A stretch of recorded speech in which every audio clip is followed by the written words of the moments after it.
Good morning. You listen to FloorDaily.net, and I'm Kemp Harr. This morning, my guest is Bart Bettiga, the Executive Director with the NTCA, the National Tile Contractors Association. Bart, how you doing? I'm great, Kemp. Thanks for having me. It's good to be with you. We're actually face-to-face because we're come down to be together for a Surfaces Advisory meeting. And I thought our listeners might want to just get caught up on what's been going on with your organization. Let's start with, how's the tile business doing? The tile business is great. We're not immune like any other organizations. We have our own challenges. But as far as what we can see with all of our members, the reality is that the tile industry continues to grow and flourish. I think the numbers right now are a little bit flat, but I mean, as you know, Kemp, we follow economic, we follow remodeling, we follow housing starts. But, as much as we see challenges with tile in some areas, we're really exploring new opportunities with tile with larger formats and different thicknesses and things of that nature. So I think what you're saying is you're not losing market share, and that's my next question because there are some products out there that like to imitate tile, these faux products, and ceramic tile is holding its own against them, right?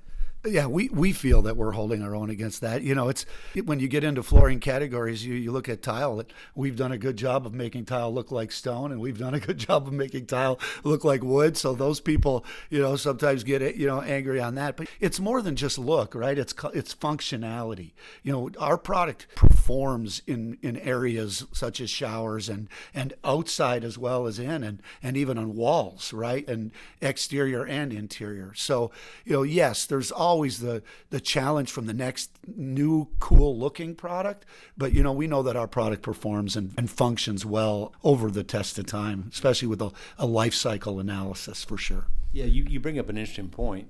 Your product can go outside and do very well. And these products that look like tile, they wouldn't survive a minute out there, would they? No, they wouldn't. And what we're seeing is that there's just a big movement towards exterior living spaces, expanded patios and decks, and not just in warm weather anymore, but also cold weather, 4-season and 3-season porches. And, with this explosion of the porcelain tile industry being able to produce tiles in 2-centimeter and 3-centimeter thicknesses, you're seeing not just tile contracting companies, but landscape companies starting to embrace the porcelain tile because it can be installed now in different ways, such as on pedestal systems, on sand and gravel and different beds. It doesn't always have to be bonded. So we're really having some growth in the exterior market.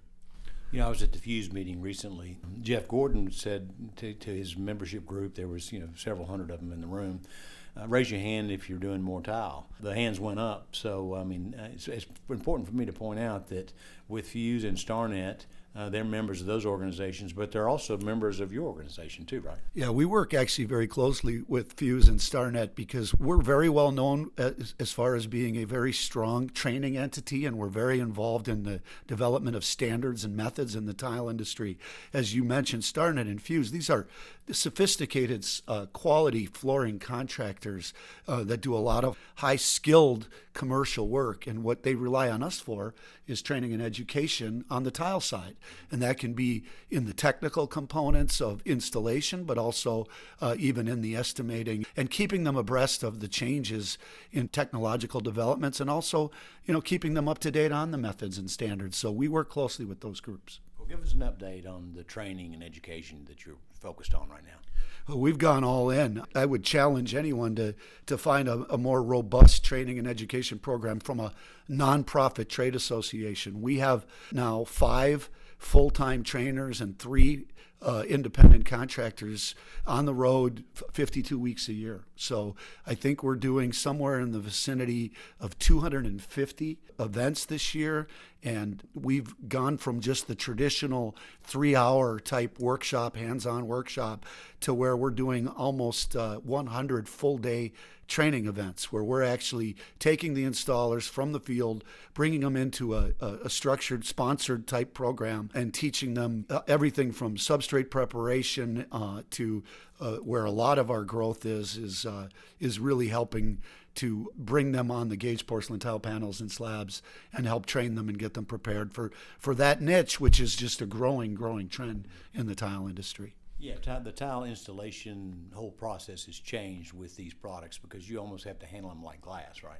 You almost have to handle them like glass, and these are larger formats, large sizes. So you're really taking. I don't care if they were setting tile for 30 years. The reality is if they weren't setting slabs for 30 years, they have to be trained because it's about handling, it's about logistics, it's about getting coverage, proper coverage on these products, and it's about how to match the materials and get them to fit, and also how to finish them and install niches and shower seats and things of that nature. So there's a lot to learning how to set tile with these newer type products.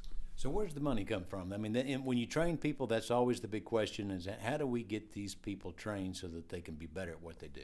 The reality is the money has to always come from the stakeholders. And so we like to look at it as we're a stakeholder at NTCA. And so we take a lot of our resources and membership revenue and other revenue, and we invest that back into the industry from a training standpoint. But at the end of the day, where the money comes from are the stakeholders who are selling the porcelain tile and the tools and the installation materials to go with it. And that's who we work with. They host these events. We don't build a big training facility. We did it the opposite way, Kemp. We bought vehicles and equipped those vehicles with the proper tools to train, and we go on the road with a mobile training program. And the manufacturers and the setting material and tool companies that sell these products sponsor that and put that on. Okay, that's very interesting. All right, so I thought you also mentioned too that you're also focused a little bit now on a little bit more diversity, and that's both gender and minority and age, right? Yeah. We've looked at like who are we as a trade association, and when we took a good hard look at it, we said we always knew that we were known with our workshop program as a training organization, and so that's a key tenet of who we are.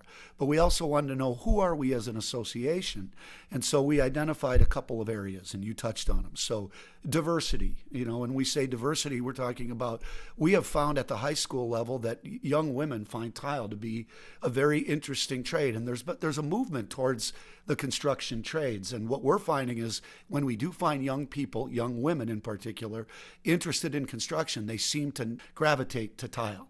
So we're putting some emphasis on that. We're also obviously looking at the diversity side of the Hispanic community and others. We know we need to do more training in those areas, and we're working on that. And then the artistic component of tile makes it unique. So we've put some focus and some sponsorship on incorporating artistic elements into tile installations. Helping tile contractors and installers understand that by learning a little bit about the artistic side, that they can improve profit to their bottom line, but also create installations that have a little bit more than just a standard 4 1/4 wall tile, that have a lot of more artistic sides to it. And then, the final thing that we're working on is on the age side. We're really trying to recruit young people and promoting people to come into our trade. We know we have a labor shortage in all components, but not just that, but trying to find programs that cultivate young people coming into our industry to get them engaged and involved right away, not only in the industry, but in our association.